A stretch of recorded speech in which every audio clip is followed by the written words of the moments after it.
And hey, welcome back in. It is another edition of The Rewind with Tom and Dave. And coincidentally, we're both here. I am Dave, and the other guy you see there is my good friend, the man, the myth, the legend. Of course, it is radio broadcasting extraordinaire, Tom Stevens. Tom, how are you on this wonderful Monday morning? Yeah, good. How are you, buddy? Yeah, I'm good. I I can't wait to dive in here on this edition of the Rewind. Before we do, just let me get the stuff out of the way that I always forget to do. Please make sure that you're subscribed to our podcast, and you can simply do that on YouTube down there by clicking that little notification bell and that subscribe button, and that way you get notified every time Tom and I put out some new content. We have been teasing for weeks here that we are going to be putting out some additional content to what you're getting now with the Rewind, and that's hopefully coming by next week. And we don't want you guys to miss it because we're all excited to bring it to you. If you're listening on Apple or Spotify, if you could give us a subscription down there, 5 stars and a review would be great. And if you want to get in touch with us, we have opened up the email line right now. It's the only way that I can think of to have you guys reach us. It's DS Radio Guy. I'll say that again, DS Radio Guy at gmail.com. Send us an email. Send us a comment about the show if you like it, if you don't like it. If there's anything you want us to discuss, if there's anything you want us to look into, get the inside scoop on. If we can, we will. So definitely give us an email at dsradioguy.com. I think I got everything out of the way there, Tom. I will start. I have to start because, as I said last week, my absolute favorite weekend of the year is Masters weekend. Oh yeah. I've often heard that question. If you could only watch one major sporting event every year, what would it be? And my answer is always unequivocally, without any doubt, the Masters. Well, we had the Masters last weekend. What were your thoughts, Tom? It was great when we got Tiger made the cut, and I was excited about that. Obviously, didn't play well yesterday. He shot a 78, his worst finish by far in any tournament ever. But for him to make the cut was pretty cool. I mean, we thought we had some hope, I think, after the first round and maybe even a little bit into the second round. He played well at times. He drove the ball extremely well. But you could see the hills at Augusta take its toll on Tiger, mostly in the short game toward the end. He was missing a lot of – it takes full concentration, and I don't think he necessarily had that. Of course, the story is Scottie Scheffler. He's now won 4 times in 56 days. He's the number one player in the world.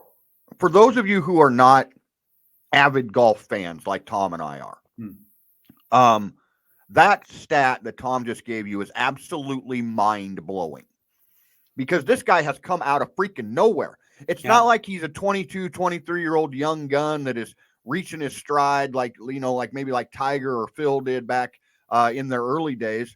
He's 35 years old. Yeah. 25 years old. Or excuse me. Yeah. He's 25 years old. Yeah. I had never really heard that much about him until this season. Yeah. And to win that much in those many, I mean, that's crazy, Tom. Yeah. He had a few top 10s and, I think he, at the Ryder Cup, he played really well. That's true. He's obviously a really talented guy, really big. I mean, 6'4", bigger dude, really athletic, kind of a homemade type swing. Yes, it is. It's definitely an unusual swing, but he's got a great short game, and he's a guy that's not going away anytime soon. I think a lot of people like the Rory story, but let's face it, Rory shoots 64, but he had no chance to really win that tournament. It was a good round, and some people are talking about that, but it was really Scottie Scheffler. He 4-putts the 18th green, and he still wins by 4 strokes. And this guy's really, really good. He might be your next superstar. I mean, not many guys win 4 times in a year, and it doesn't look like anybody's even close to him right now. Well, and that's going to bring me to my point. And I texted you a little bit about this weekend, and I allow me a few minutes to maybe go on a bit of a rant. I don't think golf is in a real good spot right now. If Tiger Woods had not have played that Masters this weekend, there would have been absolutely no buzz about this tournament. And furthermore, where are all of the great golfers? Nobody even really, other than Cam Smith's opening round, nobody even sniffed Scotty Scheffler. Nobody made a serious run at him. All those other guys looked like they were out there playing for second place. Time after time, guys had chances to put some pressure on him, to cut into the lead, to maybe get a big round going and see what would happen if all of a sudden Scheffler was tied for the lead or within one. And none of them did it. No. None of them stepped up in the biggest moment on the biggest stage, and that's disappointing to me. I'm not used to that. Generally, we have at least one or two guys that we would consider superstars that, oh boy, if they put a good round together, they're coming, and you know they're coming. And these guys just continued one by one to fade, to fall back. I'm a TV yeller. I yell at my television. My wife is now used to it. And I'm just screaming at some of these guys they're hitting a shot and it comes up short and runs way back off the green at Augusta. I'm just yelling, why don't you hit it harder? You've done that 3 times already in this round. Your name is on your bag. You're supposed to be one of the best players in the world. And I just didn't see great golf, Tom, other than obviously Scotty Scheffler. I didn't see great golf from anybody. Well, I think Scheffler is a superstar, but we were told Jon Rahm was going to be the next superstar, or Dustin Johnson or Rory, or, I mean, you're right. It feels like nobody wants to take a hold of it. It'll be interesting to see if it is Scheffler that now hangs on to the number one spot and goes in that Tiger direction. That's probably not going to happen. I don't think we're going to have another Tiger or another Jack or even another Phil for a while. Those guys just don't come around very long, and doesn't seem like anybody, even Scheffler, again on 18, you could tell the nerves got to him a little bit. Four putting, I know it was a longer putt, but 4 putting on the 18th green, he could obviously do it, but I just don't see. Maybe it is Scheffler, but I don't see a superstar in the sport, and we haven't had one since Tiger. We may not get one for a long time. And you mentioned Scheffler. I mean, it happened to him on 18 on Saturday, and then again on Sunday. On 18, he whacks one into the woods. Got lucky on a drop, I think. I don't think it was a proper drop. But anyway, okay, so see if you agree with my theory that I formulated just over this weekend out of frustration. These guys are making so much money before they even show up at the golf course. They've got, I mean, half of them, they're out there. They look like NASCAR drivers. They've got 6 or 7 different sponsor logos on them and hats and all this stuff. They look like a walking billboard. What's the incentive to be great? Hey, I'm at the Masters. I made it. Whether I win or I finish last, I'm still getting all my sponsor money. What incentive do I have to be a great player? Life's pretty good right now the way it is. It drives me nuts, and that's the theory I've concocted after this weekend.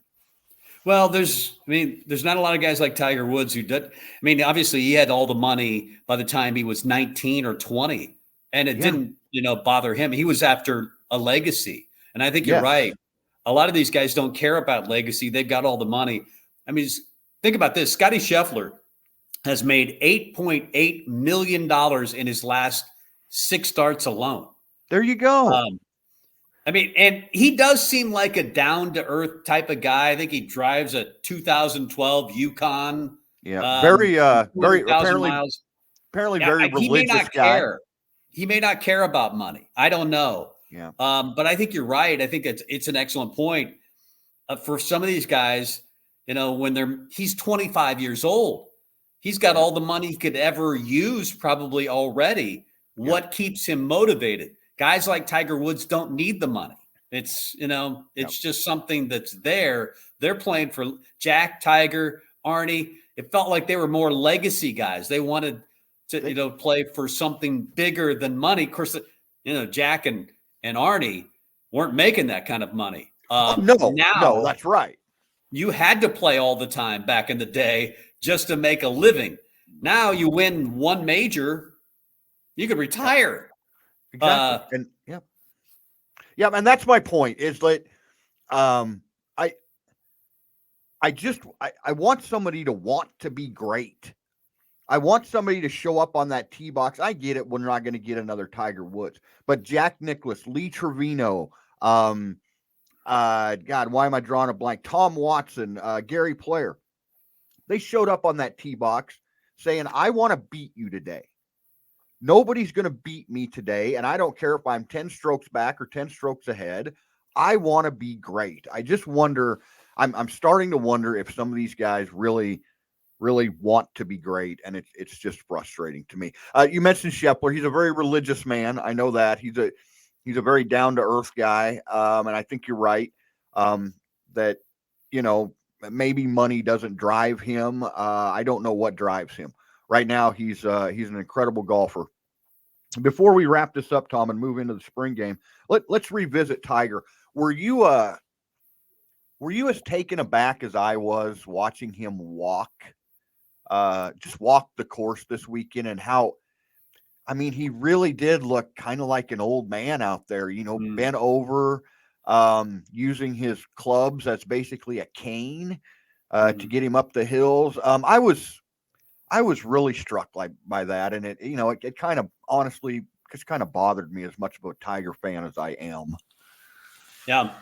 Did you come away thinking the Tiger's going to win again after that? Were you more encouraged or discouraged overall with how Tiger played?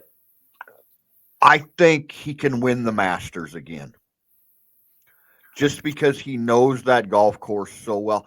I don't know. Let me rephrase that.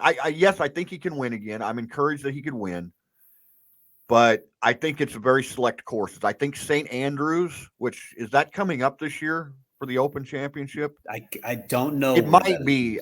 St. Andrews, again, a very historic place that Tiger knows very well. It's very flat. It is not like Augusta National. It's very flat. It is not as difficult as a walk. And I just think his knowledge at Augusta, he's played there so many times. He reveres the place. I think maybe on those two courses, he could win again. I don't know. I'm not asking to get in Tiger Woods' head, but do you think he's even really that motivated? We're not going to see him play 15 events, No. So how motivated do you think he even is to compete in these major championships and these big tournaments? I don't know where his head is on that kind of stuff. I think he's gonna, as you mentioned, I think he can win at Augusta as well. I think he can win an Open championship. Tom Watson almost did it at the age of 60. There you go. You don't need to bomb it to win at those types of venues. His short game, I think, is still good. I just think feel is one of the last things that comes with that. And you're right. You can see him using his clubs as a cane. Walking, especially the second and third, fourth days, became very difficult for him. Don't forget, he almost had that thing amputated. He almost had his leg amputated. And I don't think he was overestimating his ability to walk Augusta, but we thought that was going to be the biggest deal. Was he able to walk for 4 days at Augusta? And the first couple of days he was. The third or fourth, not so much. And I think, on top of the mental game and feel for putting at Augusta and chipping at Augusta, those are some things that just come a little bit later on. I think you're right. I think he'll pick and choose golf tournaments. He's not going to be a regular week-to-week guy anymore, but he'll cherry pick spots where he thinks he can win, and I think he will win again. And when he does, it's going to be the greatest story ever again. I really think – I don't think he'll do it this year. That, as you mentioned, just bending over to try to line up putts was tough to watch with Tiger this weekend. But I think that I'm going to watch every time he does tee it up, and I think he can win again. Yeah, I do too. And our listeners out there, our viewers, if you know, because I haven't looked it up, if you know if the Open Championship is at St. Andrews this year, drop us an email at dsradioguy@gmail.com and let us know. I think he could win this year if the Open Championship is held there. We'll see how much maybe he even just like focuses on Charlie. Obviously, Charlie is going to be, a hell of a golfer. He's very young, but yeah, it'll be interesting to see, like you said, what tournaments he cherry picked. I was just so happy just to see him, and it was like the only real reason to tune in this past weekend was to watch Tiger, and I hopefully his leg continues to allow him to play in some of these events. Okay, probably enough golf talk for everybody there. I'm sorry, but it's our show, and I love golf, and that's what I'm going to do. There was another big event, if you want to call it that, over the weekend, a lot closer to home, has a lot more to do with what you and I talk about and watch on a daily basis, and that was the Nebraska spring game. I did not go to the spring game. I know you went down maybe for some preseason stuff. Did you stay for the game? I did stay for the game. You did. As you might imagine, I was watching Tiger most of the time. We had. Yep. I was able to get into a suite and watch Tiger at the same time I was watching the spring game. The spring game, we didn't think we would learn a lot. We learned less than I thought that we would learn. No tackling in the first half, which was very disappointing. And then there was tackling in the second half. None of the scholarships were getting hit. Scholarship players were getting hit. You didn't see any the quarterbacks. Heinrich Harburg, I guess, didn't have a green jersey on, and take what you want from that. I thought Chuba Purdy looked pretty good, but you saw 4 passes total from Casey Thompson.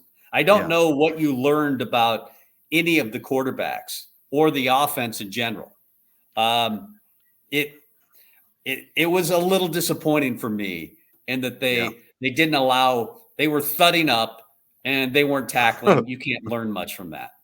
I'm going to use that term from now on. I'm going to thud somebody. That's funny to me. Casey Thompson threw. I think he said 4 passes. It tells me one thing.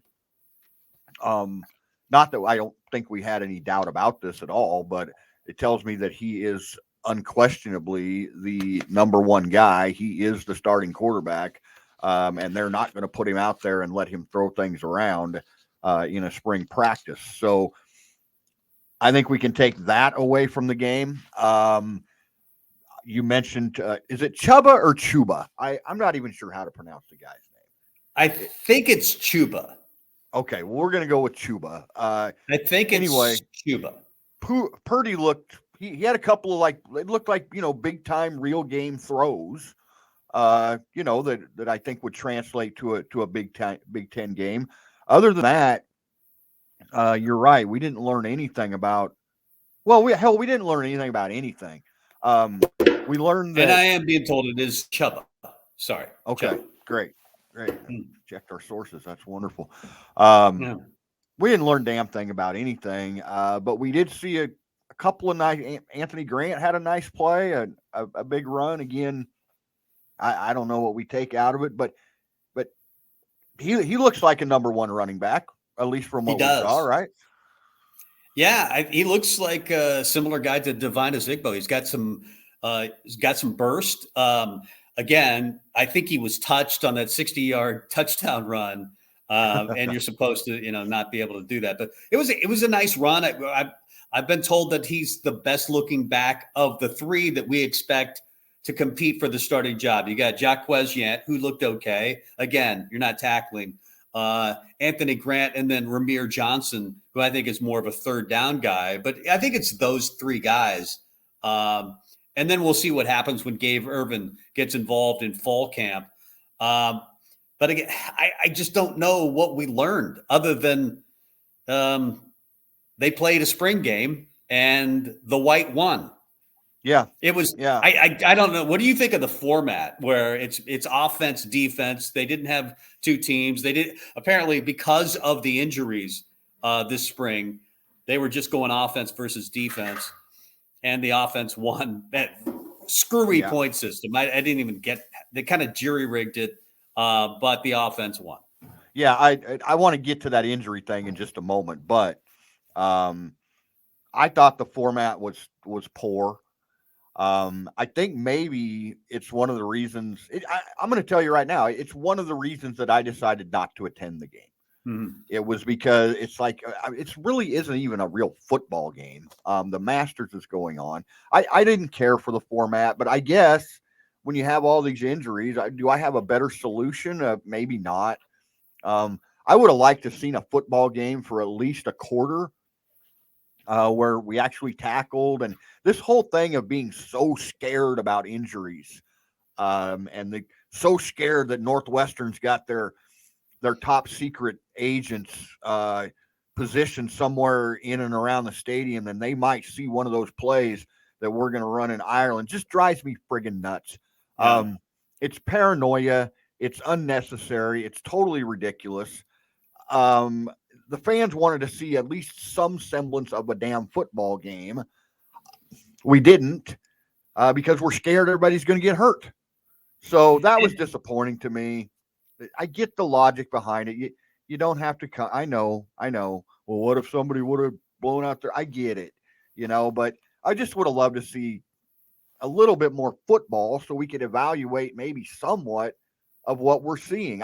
I don't know, Tom. You tell me what what can you learn from the offensive and defensive lines? Two of the point things that we talked about, are going to be the biggest concerns probably for the Huskers this year. Uh, are we concerned that one did better than the other? That I just don't know what to think. Yeah. I mean, we were told that the offensive line was running the football, was moving the line of scrimmage this summer. And of course, a lot was made of Donovan Raiola and the new techniques compared to Greg Austin, the former offensive line coach. We didn't see any of that. I mean, there's no way to grade anything when you're not tackling. Yeah. But we had more special teams problems. I guess Bushimi, the new punter, did have a 57-yarder, but then he also had a 20-yarder. They missed an extra point. They missed a 42-yard field goal. Some of the same things that we saw last year with the special teams were a big concern once again. Do keep in mind that Timmy Bleekrode,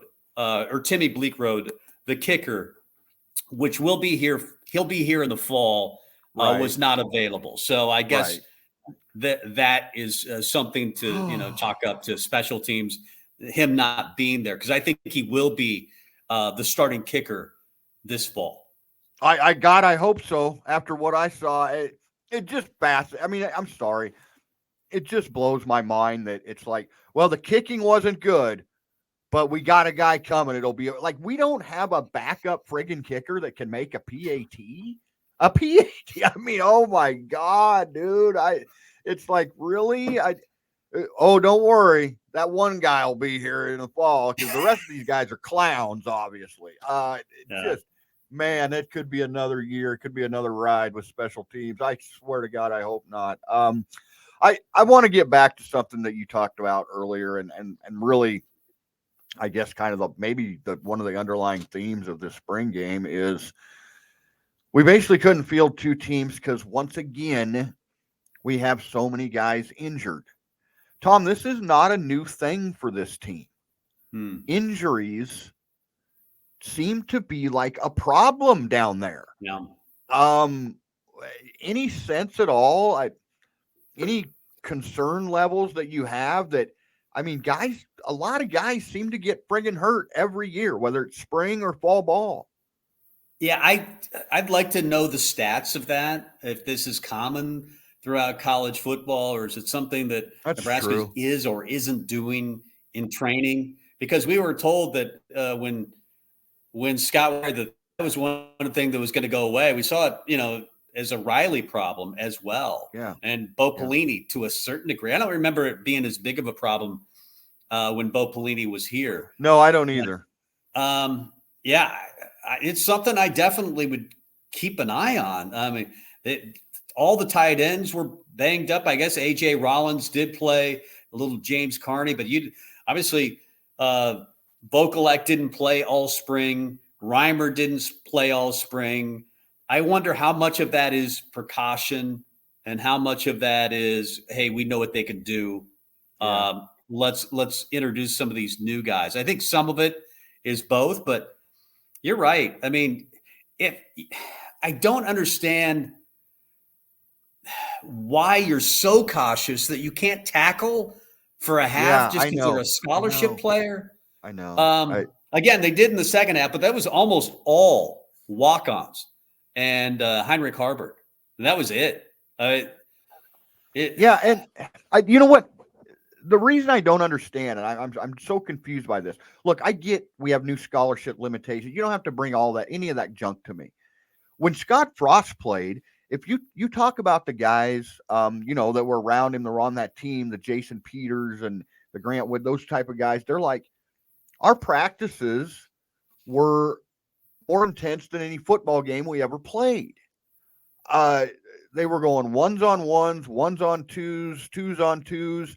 And yet we can't tackle for an hour for the first part of a spring game. I don't understand why the mentality has changed so much, especially when our head coach came from a team where we're told the stories that practices were like a freaking bloodbath. Yeah. I'm with you. I remember those conversations that they would put the ball on the 10-yard line. It was ones versus ones back in the 90s. And they would come out of some of those practices saying, man, anything we face on Saturday can't be be like that we just saw at the end of a practice. And some of those spring games were physical under Tom Osborne back in the day. But now we've gotten so cautious and guys have become You can say it.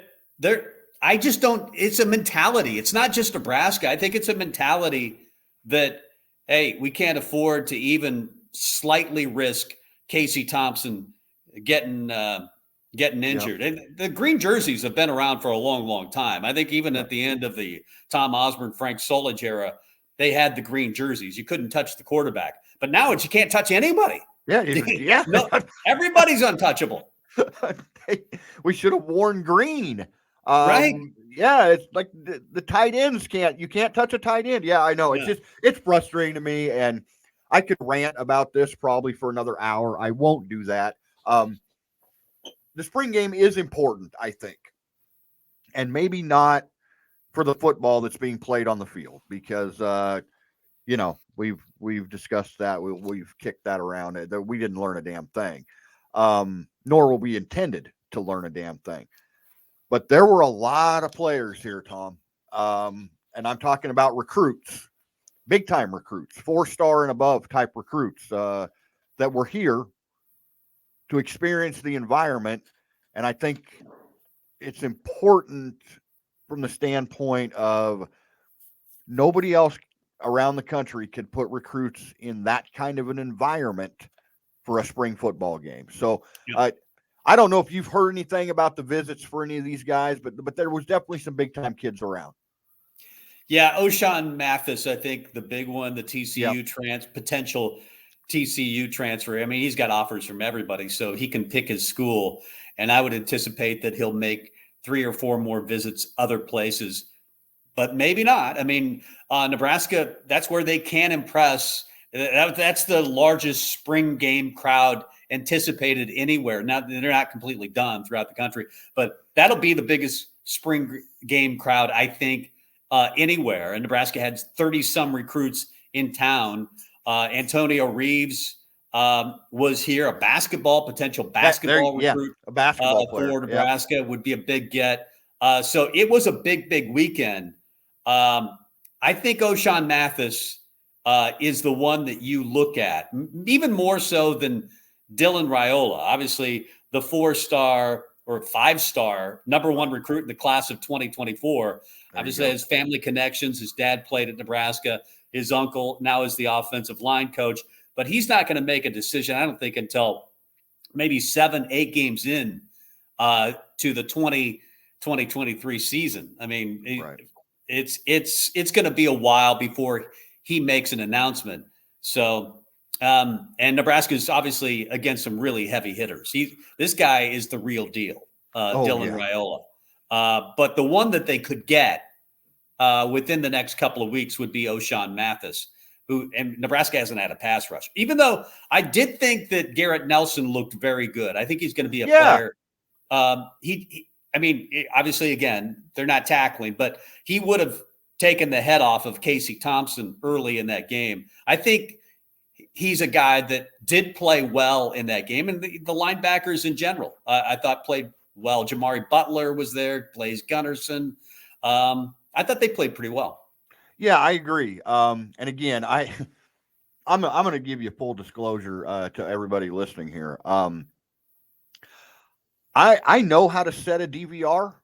I'm sure I do because I've done it before.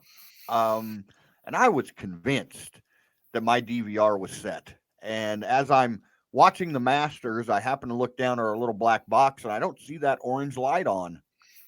And I went, oh, what's going on? And so I'm just going to blame my kids. They probably screwed it up somehow. I didn't get to record the whole game. So I've been living off of much. Yeah, I did not miss much. Highlights from here and there, that kind of stuff. But yeah, I think Casey Rogers, we could really use Mathis to give us some help on that front line. But I guess I saw that a lot of places have him as a Texas lean. So, but maybe that environment that happened on Saturday, I can change that. We talk a lot about name, image, and likeness, and Nebraska can't offer that. I mean, a lot of these guys are going to be making 100+ a year. I think Casey Thompson, 150 a year. And Nebraska's, they just announced over the weekend they're going to start paying for academic performance up to $6,000 a year. So that's another vehicle. There's $3 million alone in the academic performance pot at Nebraska. I've been told, Zach Weger told me a couple of weeks ago that this new facility that Nebraska is building, the Go Big project, is going to be the last of its kind in college football. All that money is going to the athletes, and Nebraska will pay up over and above maybe what other teams are, and that might include Texas. Nebraska's not messing around, and it does give you a chance to get guys like O'Shawn Mathis, maybe even above what Texas could pay him. Yeah, you mentioned Texas. Casey Thompson actually has spoken, very openly about the not only the facilities but the NIL opportunities for him were better here at Nebraska than they were at Texas. So you're absolutely right. Hopefully, the combination of what they experienced on Saturday, along with that, and I mean, look, let's not dance around it. We seem to have maybe more free agent money than anybody else. Hopefully that gets him here because I just think depth on that defensive line, if nothing else, becomes a real problem if we don't add a couple of guys. So I guess overall, Tom, a frustrating weekend for me, a frustrating spring game, but it probably served its purpose. When we talk about we just needed to impress some of these recruits, get some guys some reps, make the fans happy. They can see a couple throws here and there. So I think probably overall it was a good thing. Well, I've not only watched the Nebraska spring game, I've watched several others, and you don't learn anything from any of them. They're all terrible. It's not football. But you do learn that nobody goes to the other ones. Yeah, well, you probably accomplished your mission. As you mentioned, you had 30 recruits in town. That'll be the biggest recruiting weekend they probably have all year. Absolutely. So that's what it was. 50,000 people show up for a wedding rehearsal, basically, is what it becomes. Yep. You know where all the tailgates are. You're going to drink beer.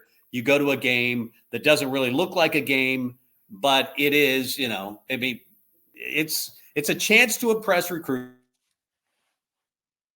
and I think. Yeah, and that's the thing. We just have to take it what it. If you were on Twitter at all this weekend, and I was a little bit, getting snapshots and photos from like Purdue's spring game.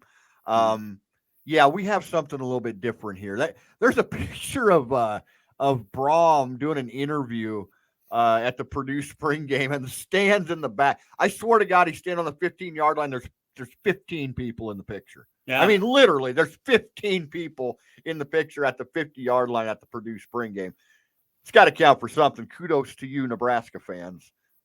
Michigan had less than 10,000. I mean, they were in the college football playoff last year. Yeah. They had less than 10,000. What Nebraska does, selling out stadiums with a 3-9 football team, or spring games with 55,000 people, where you get to see and learn nothing. It's incredible. Yeah, it really is. It's incredible how good Nebraska fans are. I would contend they're the best fans in college football. Yes, they might be the best fans in sports, considering what they get in return for their investment, which has been zip. Yeah, what a great point. What a great point. This team has been a hot pile of flaming dung for a while. Let's just be honest. And to get people to show up, even under those circumstances with where the team's at. Michigan was in the damn college football playoff last year. And for everything I was told, I actually have an uncle that lives up in Michigan. He said that, oh boy, they really brought out all the stops for our spring game this year. I'm like, really? How many people went there? I bet you there was maybe 10,000. And, I just chuckle at him. So we will continue. Obviously, we have 4 months now until we got any real live action for Huskers Nebraska football, but there'll be plenty to talk about regarding the Nebraska football team. There always is. And Tom and I will do our best to keep you updated with any news, information, all that kind of stuff as we learn it throughout the next few months. I'm going to move away from the spring game, Tom. I do want to talk. It seems like we're doing this every weekend. So maybe we've just gotten to a point where there's not much that's going to change. But Nebraska had a baseball series this weekend, and it did not freaking go well again, including they were swept. First of all, let me say that, and including a loss yesterday of I think it was 19-1. 19-1. Wow. I mean, I understand that. Last year was a great year, and Will Bolt's first year, and I don't think we can expect that necessarily every year. But man, I did not expect a drop off like this, Tom. I didn't either. They're 6 games under 500 for the first time since 2013. They're 12-18. They're 4-5 in the Big Ten. Now they did play. Yeah, I didn't know that stat. Well, say that again. They're 6 games under 500. They're 12-18 for the first time since 2013. Holy. And I didn't know what they would. I mean, I thought they would be a very good baseball team, top 4 in the Big Ten this year. But this is bad. 19-1. Rutgers is a good team. And Rutgers is 25-6. They're 8-1 in the league. They've won 10 straight. This is a good baseball team. But come on. Nebraska won the Big Ten last year, and they've now been beaten 19-1 yesterday and 24-4 by Texas Corpus Christi earlier this year. Yep. This is a team you're worried. I'm worried that they might just say, you know what, it's not happening this year, and let's just pull the plug. I hope that doesn't happen, but it feels like, as a coach, you only have so many buttons to push, so many strings to pull. And that Bolt has pushed a lot of those buttons and pulled a lot of those strings, and nothing's happened. I do contend most of his teams get better toward the middle of the season and toward the end of the season. But I don't know Jackson Jelkin, one of their best pitchers, just quit the team last week. Yeah, Yeah, we'll get to that in a second. I mean, what Yeah. the hell? But yeah, go ahead. You're right. Yeah, I mean, obviously we knew they didn't have Schwellenbach and they didn't have Jackson Harmock, Jackson from last year, Right. but Hallmark. And so I just I don't know. I mean, I know that it lacks leadership. This team lacks leadership, but there's something else going on that you don't normally see with a Wilbo coach team. This Well, team looks like at times that they quit. and that, I guess that's the most stunning thing to me is I think you and I pretty much think, and Husker fans think, that no matter what happens during a game or a baseball season or whatever, with Will Bolt as the head coach, there are certain things we are going to get. We're going to get effort. We're going to get good, sound, fundamental baseball. Um, and we're going to get guys that, play until the last out. None of those things. I mean, we're kicking it around game after game. And look, I said this, a couple weeks ago, whatever. I'll say it again. You can't fix pitching. And the loss of those pitchers to injury, coupled with the pitchers that we lost from last year, that's a big deal. Yeah. But we also heard that how good we were recruiting. And I'm just flabbergasted that not just the way the team is losing, the way that they're losing. Just being embarrassed at times. Just yesterday was embarrassing. It was absolutely embarrassing. And I never really thought I would say that about a Will Bolt baseball team. And I'm not making some grand statement that this is how it's going to be forever and that, Will Bolt can't coach. Nothing like that. In fact, I kind of expected maybe we would take a little bit of a step back after last year. But there is no reason this team should not be at least competing to be in the top 4 of the Big Ten, which is not, let's just face it, it's not the ACC. It's not the Pac-12 as far as great baseball conferences. And I'm just seeing things I never thought I would see, Tom. Yep. This is not a great league. In fact, it probably at the most is a 2-bid NCAA tournament bid league. It looks like Rutgers is good. They'll probably be in the NCAA tournament. I don't see how they won't be. But after that, I don't know that it's a very good league. And Nebraska, losing at home. The Michigan series, they dropped 2 of 3 there. They got swept this weekend at home. And then you thought they got things corrected a little bit with the sweep on the road at Ohio State. They come back and they lose to UNO. And then they put on a performance like this weekend. I mean, 19-1. It was, let's be honest. It was a 3-1 game in the 7th inning. That's true. And it got away from them. That's true. It was a close game late, but 19, I don't care, how late it was. It's still 19-1 on the scoreboard. Yep. And guys have to look up at the end of the game and see that and remember that and know we're just not a good baseball team. And it's tough once you start believing that, because it's probably true. Once you start believing that, that's how you play. Yep. And I agree. I hope they can turn it around because I totally believe in Lance Harvell and Will Bolt. Those are great. Absolutely. Absolutely. I want to make it very clear. Yeah. They'll get it figured out. Yeah, they will. But maybe not this year. Maybe not. And I'm afraid that might be the case. We'll see. We said that last weekend. Again, I thought we had maybe a little bit of hope, some improvements after last weekend, and then another horrible setback. I'm concerned, especially with the pitching situation. Now we got guys quitting the team. As you said, that they'll be able to put this together this season. But we'll see, and we'll revisit it again next week on the Rewind. Tom, before we get out of here today, I'm excited. Now, again, we're maybe going to talk about a couple topics that I understand in Nebraska maybe aren't the most popular, but we started out with golf, and I know that you are a big NBA fan like I am. I love the NBA. I will just tell you right now, I watch the NBA regularly during the week. I just love it. I love the basketball.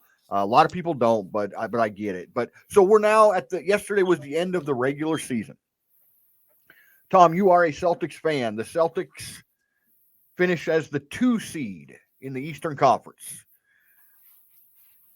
Are you a Cleveland fan today? Are you going to be a Cleveland fan for one game? What do you think about your Celtics chances? Let's just start right there.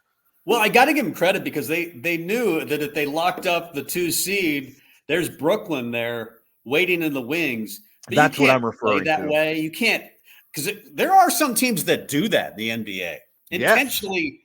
Yes, absolutely. Games. It happened last year. Yeah, which is bogus, which is completely bogus, and more than ever, you see guys, sitting after, if they're on a 3-game stretch. They'll sit game 2, or that's just something in the NBA that I've come to accept. Oklahoma City took tanking to a whole new level this last week of the NBA season.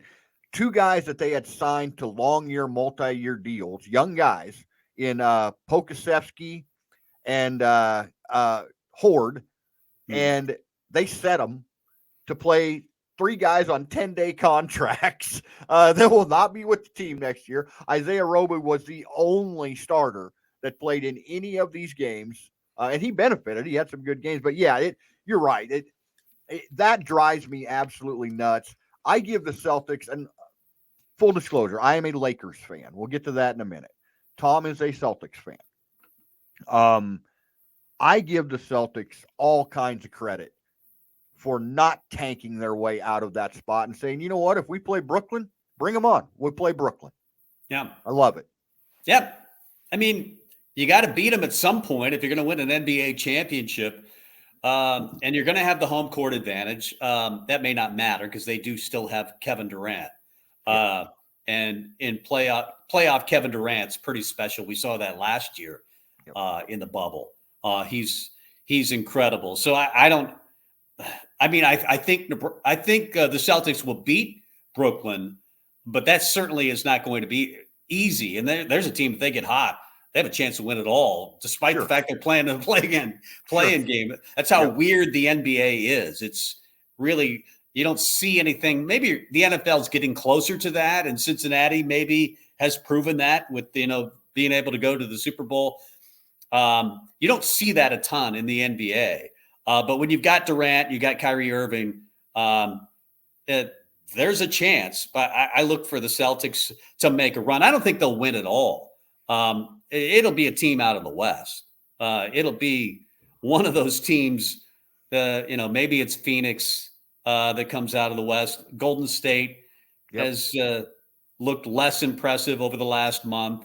Philadelphia, I guess, is a team. Milwaukee won it last year, so in the East. You got to think Milwaukee's got a good shot at winning it again. But I love my Celtics, and they've got 2 of the best young stars in the game with Jason Tatum and Jaylen Brown. Yes, they do. And maybe one of the better top 10 defenders in Marcus. He could be Defensive Player of the Year. Yeah, I think he should be. A guard hasn't won it in years. So they've got a team that's bought in to Udoka, the new coach. Yep. Which when Brad Stevens stepped down, I didn't know if they would find a coach like this, but they've turned it on since January 6th. They have been on a heater. Yeah. They've been the best team in the NBA since early January. Yeah, there's no doubt about that. And look, I'm just programmed to not root for the Celtics, but I'm also an old school sports fan that says that when teams like the Lakers, the Celtics, the Yankees, the Red Sox, when those teams are good, it's better for the said league that they play in. And I love the fact that the Celtics, they were talking, before the first of the year that maybe we should trade one of these guys, Tatum or Jaylen Brown, because this just isn't working. So maybe one of them is going to get shipped off at the trading deadline. And those players responded with, no, we're just really freaking good. And so I give them a lot of credit. It's hard for me to say, but I love the fact that the Celtics are at the top in the Eastern Conference. And I hope they get there. I really do. Just because I think it's better for basketball.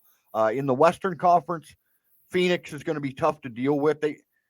They were just absurdly good during the regular season, and it all depends on exactly what it depended on last year, is if Chris Paul can stay healthy.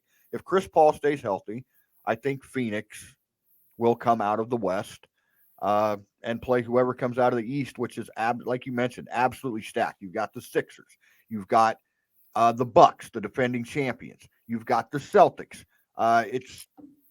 You got the Nets. The Nets are the 7 seed. So yeah, I'm excited. It's going to be a lot of fun. Do you have a prediction, Tom, off the top of your head? What teams are you predicting to be in the NBA Finals? I mean, we're not even talking about Miami, and they've had a great year. Oh yeah, exactly. In the East, 53-29. Boston's right there. Milwaukee's there. I don't buy Philadelphia in the playoffs. A team that we haven't talked about has the most exciting player right now in the NBA, and they've won without him, is Memphis. Yep. Yeah, absolutely. I'm rooting for them in the West. Yeah. They've been great without him. Yeah. And then great with him. So I would love to see that story continue. Memphis, I would too, in the playoffs. Golden State has taken a step back. Phoenix is probably they're the best record in the NBA, and they're probably the most complete team. They have 64 wins. Chris Paul, I would be rooting for him to win his first championship. Yeah, I'm rooting for him just because, I mean, he should have been a Laker how many years ago, and David Stern, I don't know, just decided he shouldn't be. Yeah, you mentioned the Warriors. Steph Curry hasn't played, I think, for the last 2 or 3 weeks here, so they've fallen off a little bit. Real quickly, before we get out of here, do you have an AP? Who would your vote be? An MVP. Who is your vote for MVP of the league? Well, Giannis won it last year. I mean, Giannis is always in the conversation. Yep. Embiid seems to be the front runner right now. Yeah. Led the league in scoring, I believe. Yep. Yeah. You're right. It'll probably be Joel Embiid. He's had a tremendous year. It's a shame they can't get some shooters in that lineup. Yeah. Because I think they're 1 or 2 pieces away, and Harden's not the answer, is he? I mean, they seem to think he is. I don't know. We'll see. James Harden has never won anything. Until James Harden wins a big playoff series, I'm not, because he's had plenty of opportunities on different teams, including Houston, and he has folded in the playoffs. He just simply has shrunk. So no, I don't believe in James Harden at all until I see it, until they prove it. My MVP would probably, he won it last year, so he's not going to win it this year, but I think Nikola Jokic is the most dominant player in the NBA right now. And they're not going to give him back-to-back MVPs. He almost won last year by default because everybody kept getting hurt, but he's so dominant. I mean, I'm curious to see where Denver can go in these playoffs too. We don't think about them without Jamal Murray, but they've been really good. So it's going to be fun. I'm looking forward to it, and we will cover these NBA playoffs as we go here throughout the next few weeks here on the Rewind. Tom, we're up against it, my friend. Thank you. Good to see you. Good to see you. And make sure you guys are subscribing to the channel. Make sure you are sending us a comment, hit the like button down there, all those things. We certainly appreciate it. Next week, we probably won't talk as much Husker football, but we will talk football because one of my second favorite times of the year is coming. We're getting ready for the draft, Tom. Are you a draft guy? Yeah, well, I don't study it like you do. I mean, top to bottom. Vikings needs, that type of thing. Yep. But I'll gear up. I'll gear up for the draft. Again, I'm guessing this might actually be a decent Husker draft. You could get a couple of guys, I think so, drafted. So it'll be fun to talk about that. Yep, we'll talk about that next week and much more. Once again, thank you for joining us on the Rewind. I am David. That is Tom. And we will see you next time. Bye-bye.